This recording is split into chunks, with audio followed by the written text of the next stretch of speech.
Hello everybody, Stuan here from Vina Learn, and today I want to talk to you a little bit about tongue twisters. Try saying supercalifragilisticexpialidocious 5 times as fast as possible. Let's try. Supercalifragilisticexpialidocious, supercalifragilisticexpialidocious, supercalifra. You see, I already made a mistake. Tongue twisters are fast, sometimes easy diction activities that can get anyone in a knot. Did you know that the Guinness World Record for the most difficult tongue twister is the sixth, sick, shakes, sixth, sheep's, six, sick? That's quite a mouthful, right? Well, today in this video, I would like to cover the origins of tongue twisters, why we use tongue twisters as ESL educators, and 3 different methods of teaching tongue twisters to your students. Enjoy the video. So let's look at the first thing I think ESL educators should focus on. The first thing is word stress. So what is word stress? Word stress is the emphasis we place in a specific syllable of a word when pronouncing it. In English, some words have a different amount of syllables. For example, cricket, cricket, or the word beautiful, beautiful. So in each syllable, the weight is different. Some syllables will be louder and some syllables will be softer. The loudest syllable is the syllable where we have the word stress. So let's look at the tongue twister and identify word stress. There we have the tongue twister baboon, bamboo, baboon, bamboo, baboon, bamboo. So the word stress will be on the second syllable because it is louder. Baboon, bamboo, baboon, bamboo, baboon, and bamboo. So the way I will teach this to the class is I will first enunciate the tongue twister to the class. So it's like, class, can you say for teacher, baboon, baboon, bamboo, bamboo. And after that, I will ask random students around the class to say the words to me. And when they do say the words and they make pronunciation errors, I will try and correct the errors in a very nice way. Please guys remember, and I will do a video about this in the future when it comes to error correcting in children. It's not very nice when you say to a kid, no, that's wrong, or no, it's like this. Say, good job, Johnny, but can you try and do it this way? Try and do it in a calm and nice demeanor. So, Johnny, can you say baboon for teacher? Baboon! Oh, Johnny, can we try again? This time, say for teacher, baboon. Baboon! Okay, good job. Thank you, Johnny. And then I will ask a couple more students, and then we will play the Stress the Team pronunciation game. In this game, you can ask the students in each team to try and read the tongue twister as fast and clear as possible while pronouncing the stress syllable louder than other syllables. So, all right, so the next aspect, number 2, that I think ESL educators should focus on are short and long vowel sounds. So what are short and long vowel sounds? Short vowel sounds occur when the letter is not pronounced the way it sounds. For example, there we have the letter I and the letter E, but the sound is I and the sound is E. So the word in the sound is ship, and the word in the sound is pen, and e. Now for long vowel sounds are created by placing 2 vowels together or ending the word with an e. For example, we have the sound long I or long e, and we have the sound e. But the words are for long E, sheep, leaf, and niece.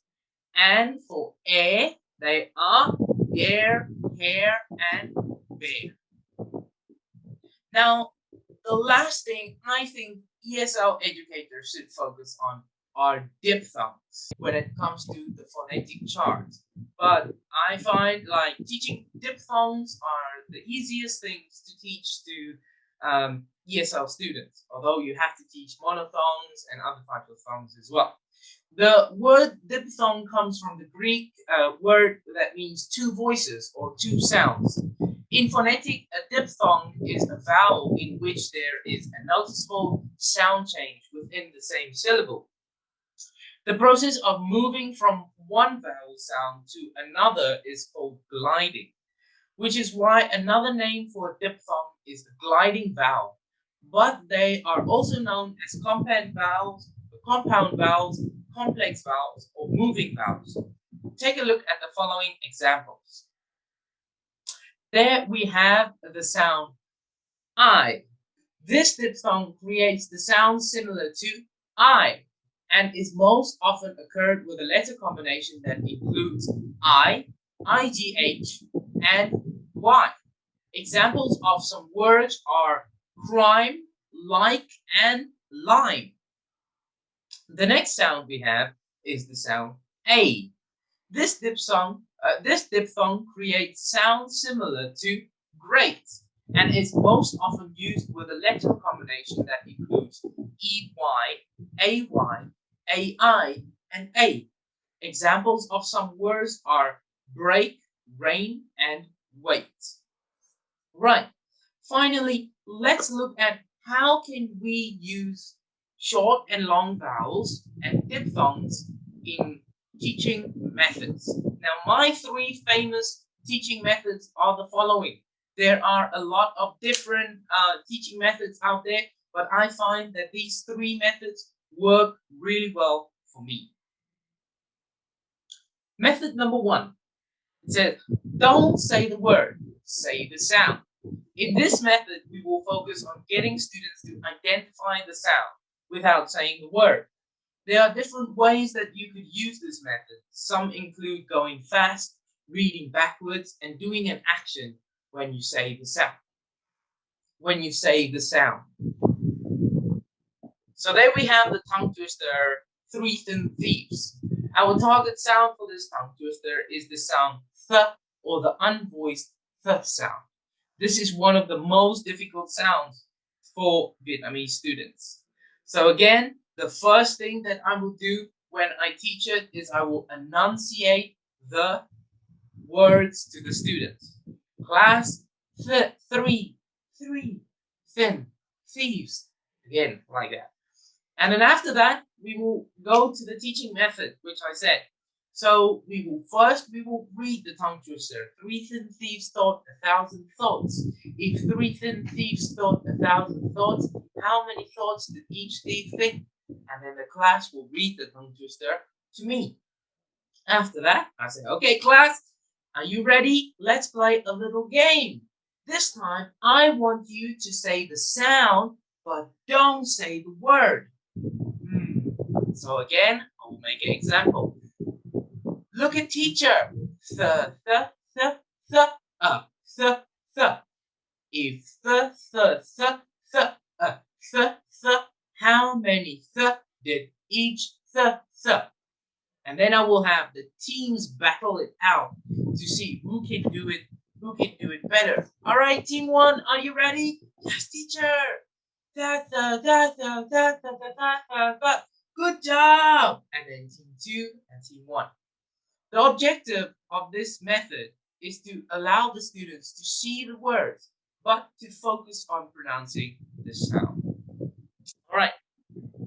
Now, as I say, you can also use this method to read backwards, or you can use this method to say, like, every time the students see the sound, they need to do an action. So every time they see th, they need to go th, th, th, th, or something like that. Go th, th, th, th, th, th. They love fun and engaging silly activities, you could call it. Make the classroom fun. That's what it is.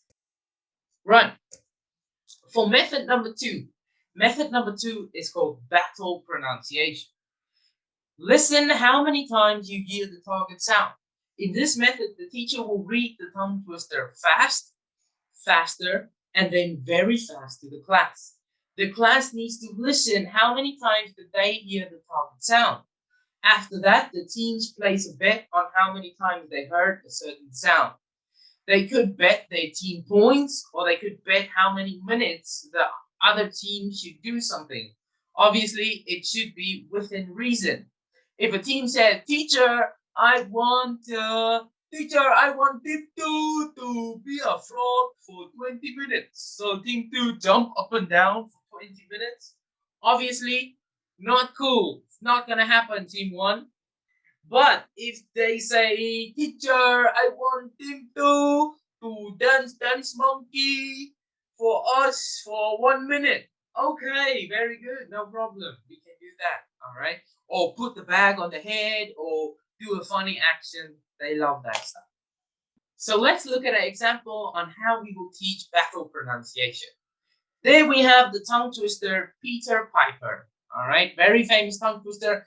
And our target sound for this tongue twister is the sound E and the long E. So first I will read the tongue twister. First I will enunciate the tongue twister to the class and they will say the words back to me until we understand and we can say the tongue twister. After that, they are not allowed to see the tongue twister for this activity. So I will read it to them. First, I will read it fast, or depending on your class level, you can read by their level. So, for example, if you have a good class, you can read fast, faster, and really fast. But if you have a low level class, slow, a little bit faster, and then very fast. Okay. So let's try and let's do an example. First, fast.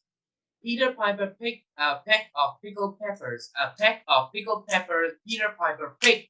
If Peter Piper picked a peck of pickled peppers, where's the peck of pickled peppers Peter Piper picked? Now, I will say, "Ooh, class, did you hear? How many times did you hear A? And how many times did you hear E? Oh, teacher, I know. Oh, okay, let's try it one more time. This time I'm going to read faster. Okay, and I will do it 2 times, faster and very fast. So faster. Peter Piper picked a peck of pickled peppers. A peck of pickled peppers. Peter Piper picked. And then after that, very fast. Peter Piper picked a pickled peppers. A peck of pickled peppers. Peter Piper. Whoa, teacher! Oh, we cannot hear you. It's so difficult. And I say, oh, are you ready? Can you tell teacher how many times did you hear A and E? And then after that, again, I will reward points or let them do a funny action and make the class fun by rewarding them. Now, the last method I have, and this is one of my favorite because not only do the class really get to grasp the pronunciation target sound, but they also tend to remember a lot of the tongue twister. And I found that a lot of times when I meet the class again and I say, guys, do you remember this tongue twister? And I say, can you say it for teacher? They 90% of the class still remember it and can still say the tongue twister. So, this game is called memory pronunciation. In this game, the teacher writes the tongue twister on the board and teaches it to the students. After that, the teacher asks the students to turn around and look at the back of the class. The teacher then removes some words from the tongue twister with a goal of having the students remembering it. Award points for the most words remembered, fluency, and pronunciation. Right, so let's look at an example. There we have the tongue twister called, let's just call it cookies, all right? Our target sound for this tongue twister is the sound, the long oo and the short oo. Now, what I would do is, again, enunciate the tongue twister to the class, let them say it back to me, and then after that, I'll say, okay, class, right, I want you to try and remember the tongue twister. Teacher will give you 30 seconds. All right, 1, 2, 3, turn around. And then they will turn around. And what I will do is I will erase one word from the board, or I will cover one word up. And then I will say, okay, class, look at me. And then boom, they look at me again. I say, okay, ooh, which word is missing? Johnny said, yes, Johnny. Oh, teacher, I think the word is can. No, Johnny, no. Try again, Johnny, try again. And then we see little Sally there in fact.